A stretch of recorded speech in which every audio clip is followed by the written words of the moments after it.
उपमुख्यमंत्री पदाची काल 6व्यांदा शपथ घेतली ती म्हणजे अजित पवार यांनी. महाराष्ट्राचे परमनंट उपमुख्यमंत्री असं देखील म्हटलं जात आहे. मित्रांनो, अजितदादा पवार हे बोलण्यास थोडे खरट आणि मिश्किल जरी असले तरी काम करण्यास एक नंबरचे नेते आहेत. मित्रांनो, काम चालू असताना अगदी पहाटे कामावर जाणं, कामाचं निरीक्षण करणं आणि कामाच्या बाबतीत सूचना देणं ही त्यांची एक वेगळीच लकब राजकारणामध्ये पाहाव्यास मिळते.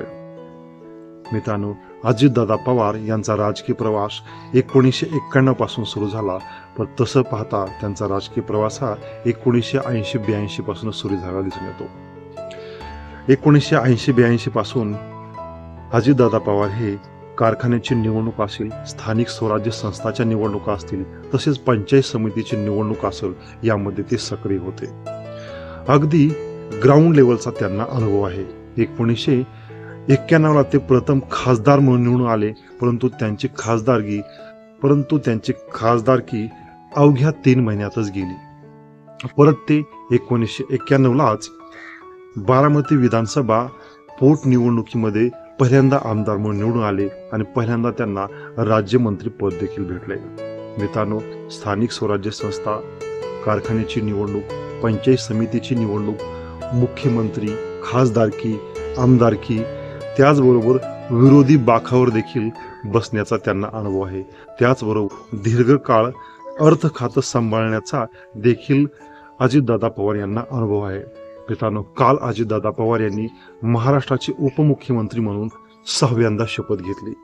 मित्रांनो, अजितदादा पवार यांचा राजकीय प्रवास मोठा देखील आहे आणि अनुभवाचा देखील आहे. त्यांच्या या प्रवासामध्ये त्यांनी बारामती, पुणे हा बारामती ग्रामीण विधानसभा क्षेत्रामध्ये येणारा भाग होता. तेथील तरुण नेत्यांना आपल्या राष्ट्रवादीकडे वळवण्याचा खूप मोठा प्रयत्न केला व शरद पवार केंद्रामध्ये गेल्यास त्यांनी महाराष्ट्रामध्ये राष्ट्रवादी वाढवण्याचा खूप प्रयत्न केला. त्यामुळेच राष्ट्रवादी फुटल्याच्या नंतर मोठा गट आला. मित्रांनो, अजित पवार हे बोलण्यास थोडे खरट असले किंवा बोलण्यास थोडे मिश्किल असले तरी कामाचे नेते आहेत असं आपल्याला म्हणावं. काल परवाच शपथविधीपूर्वी पत्रकार परिषदेमध्ये त्यांनी एक मिश्किल असं भाष्य केलं की एकनाथ शिंदे शपथ घेतील अथवा न घेतील, परंतु मी तर शपथ घेणारच आहे. तर मित्रांनो, असे हे 6व्यांदा शपथ घेणारे उपमुख्यमंत्री आपल्याला लाभलेले आहेत. महाराष्ट्राच्या विकासामध्ये नक्कीच त्यांचा हातभार लागेल व पुढील काळासाठी त्यांना आपण शुभेच्छा देऊया. धन्यवाद.